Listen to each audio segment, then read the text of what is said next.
नमस्कार। आज हम एक बड़े ही अनोखे खिलौने की दुनिया में गोता लगा रहे हैं जो आजकल इंटरनेट पर हर जगह दिख रहा है। लबूबू गुड़िया। थोड़ी अजीब सी शक्ल है ना? मजाकिया भी, पर बहुत पॉपुलर। हाँ बिल्कुल। और इसकी जो कहानी है ना वो इसकी शक्ल से भी ज़्यादा दिलचस्प है। मतलब ये समझना वाकई में रोचक है कि कैसे ये खिलौना जिसके पीछे कोई बड़ा ब्रांड या मार्केटिंग कैंपेन नहीं है वो देखते देखते इतना वायरल कैसे हो गया। तो चलिए हमारे पास जो भी जानकारी है उसके आधार पर इस ट्रेंड को थोड़ा और समझते हैं। ये गुड़िया आई कहाँ से और ये इतनी बड़ी सनसनी बन कैसे गई? शुरुआत शायद इसके डिजाइन से करनी चाहिए। सुनने में आया है कि ये चीन से है, एक प्लश टॉय। हाँ चीन से है। और इसका डिज़ाइन ही मतलब सब कुछ है। एक कार्टून जैसे जानवर की तरह दिखती है, पर उसके चेहरे के भाव वो कमाल है। कभी एकदम गुस्से में, कभी हैरान सा, कभी पूरा एटीट्यूड दिखाता हुआ। और देखिए दिलचस्प बात यह भी है कि इसका असल डिज़ाइनर कौन है ये ठीक से पता नहीं है। ऐसा लगता है कि ये बस चीनी खिलौना बनाने वालों ने शायद ट्रेंड को देखकर बना दिया हो। अच्छा, तो कोई एक फिक्स्ड क्रिएटर नहीं है इसका?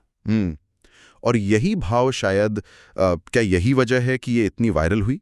हमारे सोर्स तो यही बताते हैं कि मीम कल्चर और इंस्टाग्राम रील्स इन्होंने इसे बहुत उछाला है। लोग इसके अलग अलग एक्सप्रेशंस का इस्तेमाल अपनी रोजमर्रा की सिचुएशन बताने के लिए करते हैं। एकदम सही कहा। इसका चेहरा इतना एक्सप्रेसिव है कि किसी भी हालत पर फिट हो जाता है। जैसे वो मीम नहीं था एक, जब मम्मी डांट भी रही हों और खाना भी दे रही हों और उसमें लबूबू का वो कंफ्यूज सा चेहरा लगा देते हैं। हाँ, देखा है मैंने वो। तो ये सिर्फ क्यूट नहीं है, इसमें वो एक शरारती थोड़ा सार्केस्टिक एलिमेंट भी है जो खासकर जेनजी को मतलब आज के युवाओं को बहुत भा रहा है। वो इस एंटी हीरो टाइप वाइब से शायद ज्यादा जुड़ पा रहे हैं। मतलब ये क्यूट और फनी का एक मिक्सचर है जो काम कर गया। और ये सिर्फ मीम्स तक नहीं रोका है ना, बाजार में भी तो दिख रहा है ये। अरे बिल्कुल। जैसे ही ट्रेंड चला आप देखिए अमेज़न, फ्लिपकार्ट, मीशो हर जगह इसकी सस्ती नकलें मतलब रेप्लिकास मिलने लगी। और ये गिफ्ट देने का भी एक बड़ा ट्रेंड बन गया देखते ही देखते, खासकर कपल्स के बीच में। अच्छा। हाँ, वो एस्ट्रोनॉट लबूबू, एटीट्यूड वाला, उदास वाला, और यहाँ तक कि वो जो एक थोड़ा कंट्रोवर्शियल सा है बीच की उंगली दिखाने वाला वर्जन भी, वो भी रील्स वगैरह में खूब चल रहा है। बाप रे, इतने सारे वर्जन्स हैं इसके। लेकिन यहाँ एक और बात है जो मुझे थोड़ी ज्यादा हैरान कर रही है। आपने कहा इसका कोई क्रिएटर फिक्स नहीं। क्या इसका मतलब है कि इस लबूबू गुड़िया का कोई ऑफिशियल ब्रांड नहीं है, कोई कहानी, कोई कार्टून शो टाइप कुछ नहीं है इसके पीछे? यही तो सबसे अनोखी बात है इसके बारे में। ये पूरी तरह से एक समझिए कम्युनिटी ने जिसे बनाया हो, ऑर्गेनिक तरीके से उभरा हुआ एक आइकन है। इसकी पहचान सिर्फ मीम्स ने और इसकी जो विजुअल अपील है वो एस्थेटिक्स जिसे कहते हैं उसने बनाई है। कोई पारंपरिक मार्केटिंग नहीं, कोई ब्रांडिंग स्ट्रेटेजी नहीं, कोई कहानी नहीं।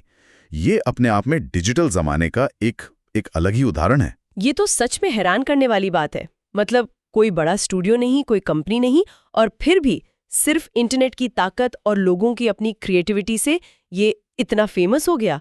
कमाल है।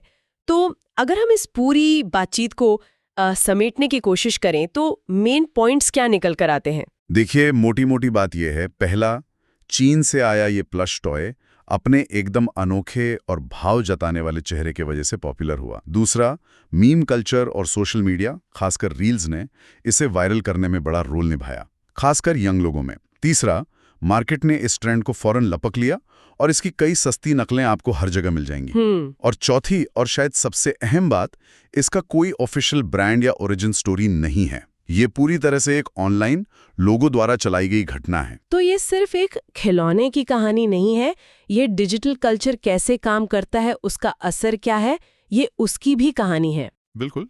और यहाँ सोचने वाली बात ये निकलती है कि लबूबू जैसे ट्रेंड्स जो बिना किसी पारंपरिक मार्केटिंग के सिर्फ ऑनलाइन कल्चर और लोगों की भागीदारी से इतने ऊपर पहुंच जाते हैं, ये हमारे मतलब प्रोडक्ट्स और किरदारों से जुड़ने के तरीकों के बारे में क्या कह रहे हैं? क्या ये दिखाता है कि जो बड़े बड़े स्थापित ब्रांड हैं उनके सामने अब ये जमीनी स्तर का डिजिटल प्रभाव ज्यादा मजबूत होता जा रहा है? इस पर सोचना वाकई दिलचस्प